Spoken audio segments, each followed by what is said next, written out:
আয়েশা, বিয়ের আগে তোরে কিন্তু আমি 3বার স্বপ্নে দেখছিলাম। বড্ড খুশি হয়ে গেলেন আয়েশা। এরপরে বললেন, 3বার স্বপ্ন দেখার পরে তোমার ব্যাপারে মনের মধ্যে কেমন কেমন যেন ভালো লাগে। তারপরে একটা ছোট্ট কাগজের মধ্যে, জান্নাতি কাগজ, রেশমি কাপড়ের মধ্যে তোমার চেহারাটা এনে জিব্রাইল বললেন, দেখেন নবী কেমন লাগে। আমি কইলাম, ভালো লাগে। কার মেয়ে? আপনার বন্ধু আবু বকরের মেয়ে। বিয়ে করবেন নাকি? বিশ্বনবী বললেন, ও জিব্রাইল, তুমি যদি ঘটক হও, আল্লাহ যদি হয় কাজী, আমি মোহাম্মদ বিয়েতে রাজি।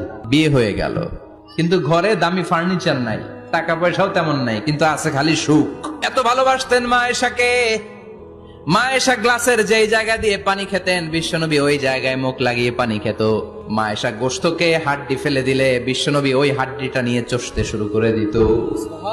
এক বালতি থেকে পানি নিয়ে দুইজনে গোসল করত।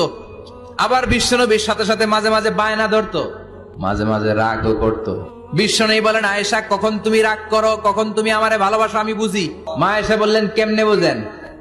বিশ্বনবী বললেন, যখন তুমি রাগ করো তখন নামাজের পরে দোয়ার মধ্যে বলো, ও ইব্রাহিম আলাইহিস সালামের আল্লাহ, আপনি আমার উপর দয়া করেন।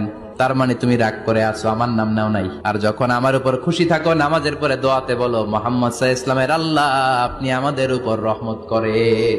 তার মানে খুশির সময় তুমি আমার নাম নাও, রেগে গেলে অন্য নবী দেয়া দোয়া সাইরা দাও, রেগে গেলে আমার নামটা নাও না।